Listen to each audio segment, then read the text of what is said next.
1930 ते 1960 या काळात मराठी नाट्य आणि चित्रपटसृष्टीमध्ये महत्त्वाचे योगदान देणारे अभिनेते म्हणजे केशवराव दाते.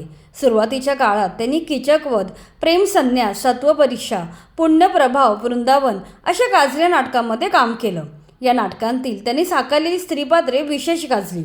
नाट्यसृष्टी गाजवल्यानंतर 1930च्या दशकात त्यांनी चित्रपटसृष्टीत प्रवेश केला. चित्रपती व्ही शांताराम यांच्या अनेक चित्रपटात त्यांनी महत्त्वपूर्ण भूमिका साकारल्या. यामध्ये अमृत मंथन, कुंकू, शेजारी, डॉक्टर कोटणीस की अमर कहाणी, जनक जनक पायलबाजी आणि नवरंग यांसारख्या अनेक चित्रपटांचा समावेश होतो. त्यांनी आपल्या कारकिर्दीत तब्बल 30 चित्रपटात महत्त्वाच्या भूमिका बजावल्या. अभिनयाशिवाय त्यांनी किसी से ना कहना, भक्तीचा मळा, अंधों की दुनिया, सावतामाळी यांसारख्या चित्रपटाचे दिग्दर्शन देखील केलं आहे. या महान कलाकाराचे 13 सप्टेंबर 1971 रोजी वयाच्या 82व्या वर्षी निधन झाले.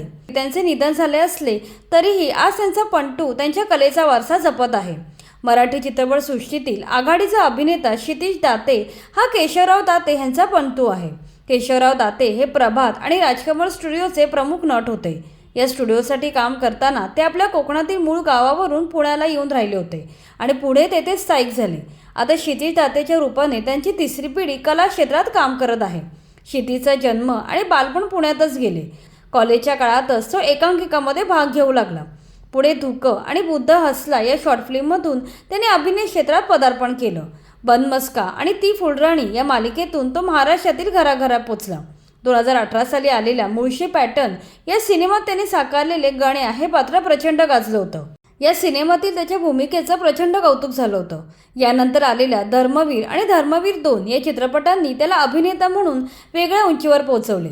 एक ताकदीचा अभिनेता म्हणून तो मराठी चित्रपटसृष्टीत ओळखला जाऊ लागला. याशिवाय भाई, नवरदेव, BSc ॲग्री, फुलवंती अशा गाजलेल्या चित्रपटांमध्येही त्याने आपल्या अभिनयाची चुणूक दाखवली आहे. चित्रपटांशिवाय तो अनेक वेबसिरीजमध्येही झळकला आहे. त्याने पेटपुराण, मिस्त्री, बेधुणे 3 अशा वेबसिरीजमध्ये कमाल काम केलं आहे. 2022 साली आलेल्या लोकमान्य या मालिकेतील त्याने साकारलेली लोकमान्य टिळकांची भूमिका आज अजरामर झाली आहे. त्याच्या वैयक्तिक आयुष्याबद्दल बोलायचे तर त्याने अभिनेत्री रुचा आपटे हिच्याशी 2021 साली लग्न केलं. बनमस्का या मालिकेत रुचा आणि क्षितिज यांनी एकत्र काम केलं आहे. याच मालिकेच्या सेटवर ते एकमेकांच्या प्रेमात पडले आणि पुढे त्यांनी लग्न केलं. रुचाने दिलदोस्ती दुनियादारी, तुझ्या जीव रंगला, असं माहेर नको ग बाई अशा मालिकांमध्ये काम केलं आहे. सध्या क्षितिज बोलविता धनी या नाटकात काम करत असून सर्वत्र या नाटकाचे धडाक्यात प्रयोग चालू आहेत.